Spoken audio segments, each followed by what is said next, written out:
Ngaso Ngaji Sore. Gus Husen sambil ngopi, Pak Tony sambil ngeteh. Oke, ini Pak Toto yang beda sendiri. Gimana sih Gus Husen melihat kondisi dan situasi Nusantara saat ini, Gus? Ya, Assalamualaikum warahmatullahi wabarakatuh. Waalaikumsalam warahmatullahi wabarakatuh. Untuk Nusantara, khususnya di tanah tercinta kita ini, yang saya lihat untuk zaman-zaman akhir ini, yang pertama saya lihat itu dari sisi kebudayaan dulu ya. Ini kebudayaan di Nusantara kita ini sudah hampir mau punah, sedikit-sedikit tergerogoti oleh oleh ajaran-ajaran yang ada di luar sana, kayak di Eropa, Amerika dan lain sebagainya. Seharusnya kita sebagai penduduk asli Nusantara, kita harus mempertahankan budaya-budaya kita. Seperti ya macam-macam, seperti kalau di Jawa Timur itu seperti Reok Ponorogo, terus seperti kesenian-kesenian budaya seperti remong, tayub dan lain sebagainya. Maka yang perlu kita ketahui bahwasanya Nusantara ini kaya akan budaya, kaya juga akan bahasa, kaya juga akan pengetahuan. Karena di zaman dulu, waktu di zamannya para wali-walinya Allah seperti Sunan Bonang khususnya, Sunan Ampel, Raden Rahmat, juga Sunan Kalijogo, Raden Syahid yang dijuluki Berandalu Kocoyo.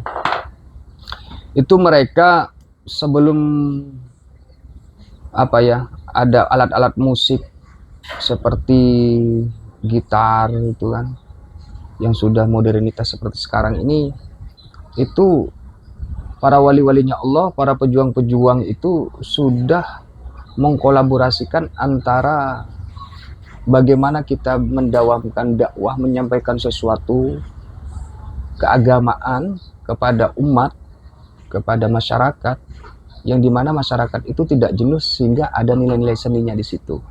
Ini adalah salah satu jembatan atau wasilah di mana kita menyampaikan sesuatu tuh harus betul-betul dengan penuh kasih sayang, dengan penuh nyaman, enak, tidak terlalu kaku banget ya. Betul-betul elastis. Maka para wali-walinya Allah itu dulu buat yang namanya gamelan. Dan gamelan saat ini di era-era sekarang ini udah mulai agak redup sedikit-sedikit. Ya mudah-mudahan khususnya di Kabupaten Purbalingga ini, mudah-mudahan nilai-nilai seninya itu bangkit lagi ya, bertahan lagi begitu Mas Dwi. Saya lihat untuk Nusantara saat ini memang Nusantara sih sebenarnya aman-aman aja. Cuman yang perlu kita perhatikan, yang pertama itu nilai-nilai budaya kita harus kita pertahankan. Seperti para wali-walinya Allah. Wali-walinya Allah, kiai-kiai, para ulama-ulama di Nusantara itu tidak kekurangan ulama-ulama. Para wali-walinya Allah juga banyak di Nusantara ini. Yang keilmuannya itu bukan kaleng-kaleng. Seperti salah satu contoh, seperti Romo Yai Mbah Hasyim Asy'ari, yang dimana beliaunya pendiri dari organisasi Nahdlatul Ulama. Beliau adalah seorang ulama yang besar di mana pendapatnya itu sampai betul-betul begitu pendapatnya dinanti-nanti oleh masyarakat atau umat ini. Saking begitu alimnya, keilmuannya begitu tinggi, tasawufnya juga, hakikatnya juga, thariqahnya juga, sehingga beliau dijadikan salah satu mufti di zaman dulu. Yang kedua, seperti Romo Yai Kiai Haji Muhammad Dahlan atau pendiri dari Muhammadiyah. Beliau juga begitu, seorang yang ulama yang luar biasa, ulama yang sangat karismatik menurut saya, ulama yang cerdas, yang betul-betul melakukan apa yang diperintah oleh Allah dan Rasulullah, dan mengajak kepada umat di zaman itu, mengajak suatu hal-hal yang baik. Dan itu pun tidak luput dari dari nilai-nilai Nusantara juga gitu. Karena menurut saya kiai-kiai dari Nusantara ini adalah kiai-kiai yang sangat-sangat luar biasa di dalam bidang keilmuannya. Jadi mereka itu kiai-kiai sepuh itu dulu belajarnya itu bukan belajar hanya mengutip saja, ya. Memang belajar sungguhan Mas Du. Tidak hanya belajar asal belajar tuh enggak. Ada sanatnya, dari mana gurunya, ilmunya dari ini, apa yang disampaikan itu harus bersandar kepada Al-Quran dan Sunnah gitu. Dan hadis-hadis Rasulullah Muhammad SAW itu betul-betul mereka bersungguh-sungguh gitu. Bisa dikatakan disiplin ilmunya jelas begitu. Jelas, jelas banget. Disiplin ilmunya jelas. Ahli tirakat juga beliau-beliaunya itu. Terus yang ketiga ada Al-Imam siapa itu Al-Bantani, siapa? Syekh Nawawi Al-Bantani. Ya, Syekh Nawawi Al-Bantani itu seorang ulama Nusantara juga. Beliaunya itu sangat luar biasa. Mulai dari karomahnya, perjuangannya kepada Nusantara ini tidak luput dari mereka-mereka semua. Maka saya rasa untuk penerus-penerus di Nusantara ini, khususnya di bangsa Indonesia ini, yuk kita rapatkan lagi, yuk kita datangi mereka-mereka ulama-ulama yang khuas, kita tanya. Kalau kita mau tanya tentang bidang hukum agama, ya kita tanya sesuai dengan keilmuannya. Jangan hanya tanya kepada orang-orang yang tidak bersandar kepada Al-Quran dan Sunnah Nabi atau hadis, atau yang betul-betul fikihnya wis ngelontok gitu loh. Jadi biar jawabannya itu sesuai dengan Al-Quran, sesuai dengan hadis-hadisnya Rasulullah yang sahih dan mutawatir dan sapi turuti. Saya rasa Nusantara untuk saat ini, Mas Dwi, kalau Nusantaranya itu aman. 86. Yang tidak aman tuh mungkin dari pola pikir manusianya saja yang kurang cerdas untuk berpikir jauh lebih profesional lagi. Dengan kedatangannya modernitas seperti ini, upgrade-nya banyak media sosial yang didatangkan. Justru kita itu sebagai Nusantara juga harus mempertahankan budaya-budaya kita, karena kita akan kaya dengan budaya. Jangan kita buang budaya itu. Asalkan budaya itu tidak mendatangkan kemudaratan dari Allah Subhanahu wa taala, tidak mendatangkan dosa, keharuman, maka lanjutkan, nggak apa-apa, insya Allah begitu. Kesimpulannya berarti mari lestarikan dan cintai budaya Nusantara begitu ya, Gus? Jelas itu. Dengan disiplin ilmu yang tadi Gus jelaskan begitu ya, Gus. Kesimpulannya khususnya untuk anak-anak muda nih ya, Gus ya? Khususnya untuk anak-anak muda zaman sekarang. Sepintar apapun kita, sehebat apapun kita, setinggi apapun gelar kita, jangan sampai kita meninggalkan budaya-budaya kita, karena budaya-budaya kita ini justru yang membangkitkan nama baik di seluruh dunia. Maka kita pertahankan. Tapi ingat, setiap budaya yang kita lakukan jangan sampai bertentangan dengan akidah. Jangan sampai bertentangan dengan agama. Yang haram tidak boleh dilakukan. Namanya haram tidak diperbolehkan. Hukum mutlak.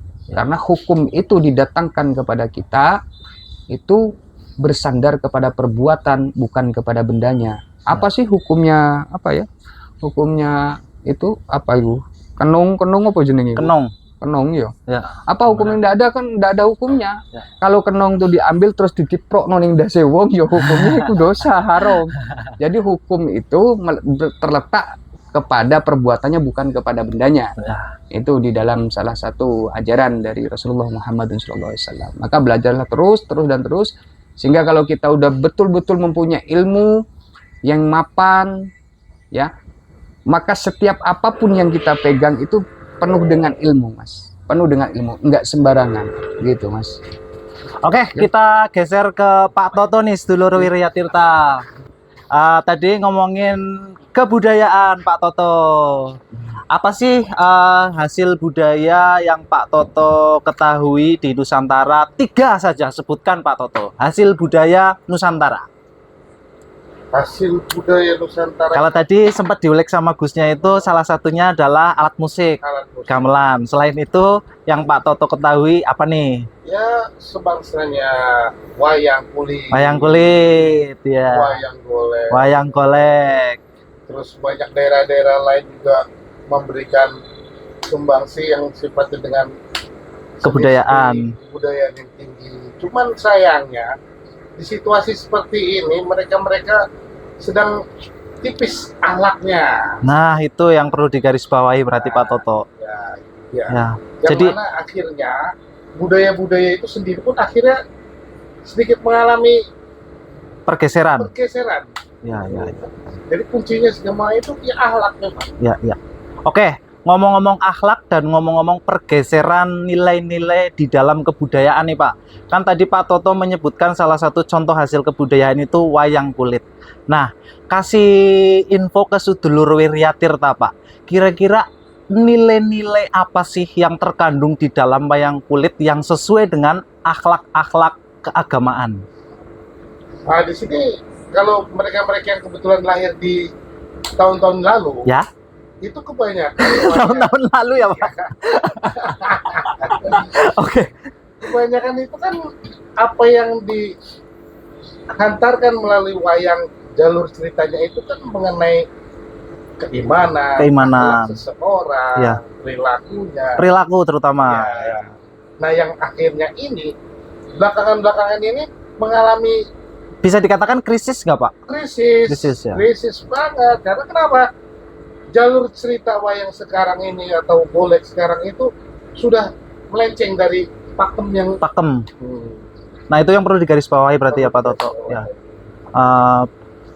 Berkebudayaan dengan disiplin ilmu yang pas begitu ya, yang sesuai apa namanya pakem, akhlak dan ya Pak, ajarannya ya Pak ya. ajarannya. Iya, iya, iya. Oke, terima kasih nih Pak Toto. Kita geser ke Pak Founder nih Pak Toto. Ya, Ya. Founder. Nah, ini Pak Tony ini Sedulur Wiryatirta. Tadi Gus Husen sudah bercerita dan ngomongin kebudayaan nih Pak Tony. Begitupun Pak Toto tadi. Ada beberapa contoh tadi ada alat musik gamelan, terus Pak Toto menyebutkan tadi ada wayang kulit. Kalau Pak Tony sendiri hasil budaya apa yang paling Pak Tony sukai? kalau Hasil budaya Nusantara maksudnya, yang paling Pak Tony senengi, paling Pak Tony resepi. wayang kulit mungkin ya. Wayang kulit ya. Karena di wayang kulit itu nilai-nilai yang terkandung di dalamnya sangat kompleks. Sangat kompleks. Nah, dari kekomplekskan itu boleh nih kasih info ke Sedulur Wiryatirta nih.